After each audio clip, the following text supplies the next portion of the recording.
Blessings, everyone. It's time to enhance and amplify our creative and manifestation abilities beyond the realms of thought and the mental processes. Join me Sunday, May 31st at 1:30 p.m. Pacific Time, US and Canada, for a 2-hour webinar where I will be talking about the very dynamics and mechanics of spiritual creation, setting the inner state and outer stages for success, troubleshooting miscreations and blocks. You can sign up by going to my website, integrativemysticism.com, or you can simply follow the links below and sign up at the Crowdcast webinar link provided in the description bar. It's time to create like an adept.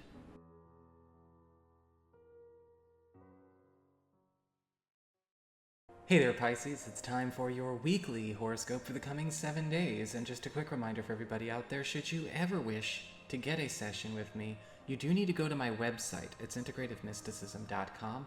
Or, of course, you may also simply go ahead and just follow the links below.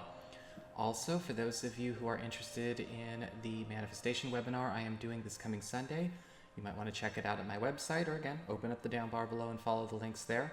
And for those of you who enjoy the incoming wave videos, this week's incoming wave is up, and you can check that out on my main channel page by opening up the link, or you can just simply click on my avatar beneath this video and check it out, or even go to its playlist. So what is going on when it comes to this coming week? Well, this week we have the High Priestess upright, overlighting everything. This is what's going on in the background of all occurrences, all happenings, all engagements to serve you. Now, with the High Priestess, I'm getting this very interesting message of finding out the real way, or finding out the easiest way, or finding out the true way when it comes to maybe our goals, our agendas, our relationships, our work projects, our aspirations. Because I'm seeing with the High Priestess, there is an air of both assistance, but also a bit of correction going on. So we definitely want to be careful, Pisces. We want to make sure that we don't take our personal journey so personally, because with the High Priestess, there is going to be a lot of help coming your way to help you get maybe to a place where certain goals, certain very, very personal wishes and desires are able to be realized, but there may be some weird news or some tough love answers or some medicine coming through the High Priestess as well, that we may have been kind of working on it the wrong way, going about it the wrong way, or that a certain avenue we've become attached to is never going to get us there. Now, the good news is that with the High Priestess, the switch, or jumping timelines, or switching course in that way is going to be super, super easy, because with the High Priestess, we've always got somebody kind of holding that bridge for you. We've got something holding that avenue, that opportunity to make the jump, even if it's the last minute, to make it happen. In fact, with the High Priestess, it does look like there are going to be a lot of shortcuts presented to you, or maybe even not just shortcuts, but really the clear-cut path to an ideal that you have been working on, but maybe you've been going in circles. Maybe we've been sold on some certain ways or ideas to make something manifest, make something happen. It's not been working at all, or it's not paying off as well as it could, or it's not necessarily hitting the mark. The High Priestess is offering a lot of you in all areas of your life a way to start turning things around, to start giving them their best chance by maybe even pulling back some of our activities and some of our focus away from things that we may already know could just be asking us to sell out to them, or maybe not sell out to them so much, but capitulate to what is being presented through their plan, their ideal, their agenda, their intention, whatever it is. Because the High Priestess is like, no, we're not gonna have to keep waiting for our turn. We don't have to put on a personality costume or a uniform, or push or champion something that has nothing to do with our core intention, just as a means to an end to get to our ideals. And we're going to see these roads open up. So be prepared. A lot of allegiances, a lot of alliances that you've made, a lot of long-term commitments are going to be up in flux, but in your best interest.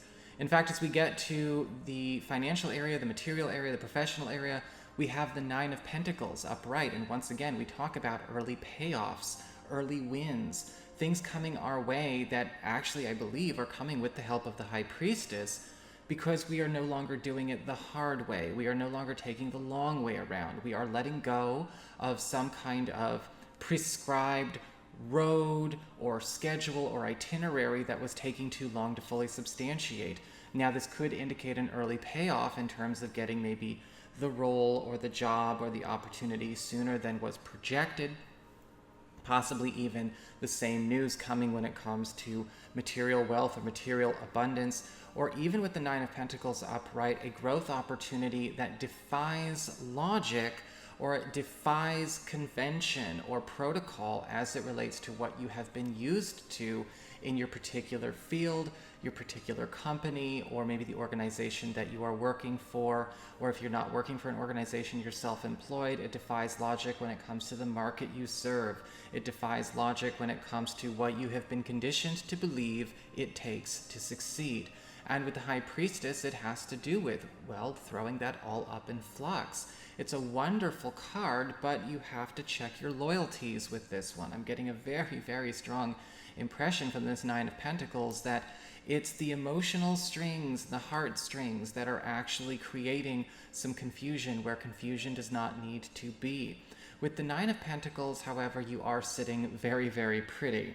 As we get to the communications, when we talk about friends and relatives, we've got the Nine of Wands upright. And I think that because of this new energy, this new support coming in, a lot of you Pisces people are going to be quite empowered to maybe put up some new boundaries around particular relatives, particular friends that you are starting to see are, of course, not actually giving, but rather taking. But they're taking in a way that's not as overt. And you are letting yourself be done with distractions. We're no longer trying to co-create things with people that are going nowhere. We may even be seeing something dysfunctional or corrupt in an existing social group, family relationship. And with the Nine of Wands, we're kind of going no more. I'm seeing the girl twirling her wand with all the fire, and what she's doing is she's creating a wall of fire, a force field around herself, and being like, no more of this BS. No, I'm going to take a break from you. Get back, and there's this need to actually honor that, because with the Nine of Wands, it does kind of look like essentially what you're doing is you're helping to create an environment to help foster the reality you want to exist, right? We have to choose to host or hold space for energies that don't belong to us. But simply by even just sharing that space, holding that space for that lower energy, discordant energy, distorted energy, dysregulated energy, we are not holding the best environment for our best life. And so I feel like this is a week for a lot of you Pisces people where if you haven't started doing it already, there will be an occurrence that shows, yes, with the High Priestess as well, we don't have to necessarily live the hard way just because we are around people who insist on living the hard way. As we get to the relationships and romance, we've got the Eight of Cups in reverse. And there does seem to be an opportunity to return to a better time in your romantic history. Now, whether this is happening for those of you who are currently coupled or those of you who are currently available, the message is still very much the same. We are backtracking, but not necessarily backtracking in a bad way. There is something that we are getting pulled back to re-examine. We are undoing a lot of steps, undoing a lot of decisions that we have made that have maybe pulled us off course from the relationship or from the style of relationship, or the household, or the connections that we would wish to have and foster more in our lives. Now, with the Eight of Cups reverse, yes, for those of you who are available, this could actually be an opening for you to travel back to maybe even revisit an opportunity from your past, or maybe that opening is you opening yourself up to receive somebody who will be traveling back to you. For those of you who are currently coupled, this could be a united decision between yourself and your partner to walk away from a recent commitment, maybe even a neighborhood, a group of friends, a schedule, or just a lifestyle that ultimately was adopted to serve a certain end or to meet a certain need, but it's simply not doing so. And we return to more authentic, true, and happier times, or to times that actually were on the right path, even though it may not have been self-evident at the time. So that is your horoscope. I hope you enjoyed it. If you did, don't forget to like, share, and subscribe, because you all know I appreciate it. And if you ever want to get a session, go on ahead to my website. It's integrativemysticism.com.